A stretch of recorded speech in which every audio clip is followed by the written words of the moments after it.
Hukayin ang labi ni dating Pangulong Marcos sa libingan ng mga bayani. Yan po ang sigaw ng ilang grupo sa ika-31 anibersaryo ng EDSA People Power. Kahit daw kasi nakalibing na, buhay pa rin ang anilay lason sa lipunan na ipinakakalat ng yumaong diktador. Live mula sa People Power Monument sa Quezon City, may ulat on the spot si Micaela Papa. Mika? Maris, panawagan nga ng Black Marcos Movement kahit 31 taon na pagkatapos ng EDSA People Power, dapat hukayin mula sa libingan ng mga bayani si dating Pangulong Ferdinand Marcos at panagutin ang administrasyon para sa nakaambaraw na panibagong diktadorya. Bitbit ang mga pala, tila may panibagong laban ang mga matagal ng tahimik na estatwa sa People Power Monument. Ayon sa Black Marcos Movement, kailangan daw hukayin ang labi ni dating Pangulong Ferdinand Marcos.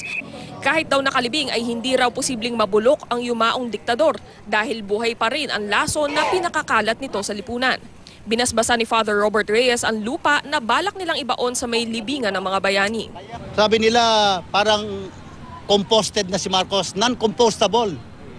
A lie is non-compostable. You do not say, let us move on, let's forget it. Ang malamyang pagdiriwang, pagdiriwang o pag-commemorate sa EDSA Revolution ng administrasyong ito ay sa tingin namin ay senyales ng kanyang pagpayag talaga na i-revise ang history.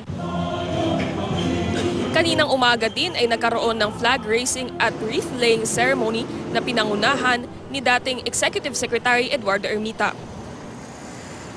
Maris, kanina lamang ay nagdaan din ang grupong bayan. Nagmarcha sila dito sa harapan ng People Power Monument pagkatapos nga nilang magsagawa ng isang maiksing programa sa harapan ng EDSA Shrine at sa info ay patungo na sila sa Department of National Defense. Samantala, inihahanda na nga itong stage sa harapan o sa gilid ng People Power Monument para dun sa malaking programa na gagawin mamayang 4 p.m. at nakabantay na rin ang nasa 1,000 tauhan ng QCPD para bantayan yung security dito sa area at para din daw i-ensure yung maayos na daloy ng trapiko. Maris? Mika, nakikita natin na may isang parte dyan sa kalsada na nahaharangan ng stage. So meron bang mga ilang kalsada na isinara para sa programang nakalaan na yan? Tama yan, Maris. So, yung itong White Plains Avenue, yung buong side na patungo sa EDSA ay isinara para dun sa event na gagawin mamayang 4 p.m. So, itong kabilang side na patungo naman ng White Plains, ginawa na siyang two-way. So, sa ngayon, dahil may mga sasakyan din, may mga sasakyan ng BFP na nakapark dito sa isang lane, ang nagagamit lamang ng mga motorista ay tig-isang lane going both ways, Maris. Isa na lang, Mika, yung ipinapanawagan na hukayin. Pagkatapos nitong programang ito, meron pa ba silang balak, itong grupo na ito, na gawing mga hakbang para patuloy na ipanawagan yung kanilang sinasabing paghukay nga sa labi ni dating Pangulong Marcos?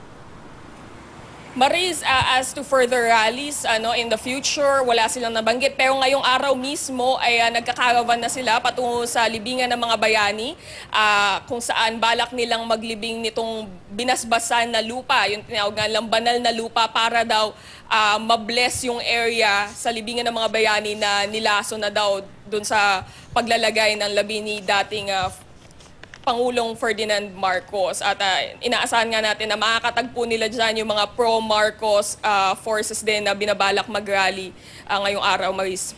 Maraming salamat, Micaela Papa. Samantala po mga kapuso, sinisikap pa po namin kunin ang reaksyon ng pamilya Marcos.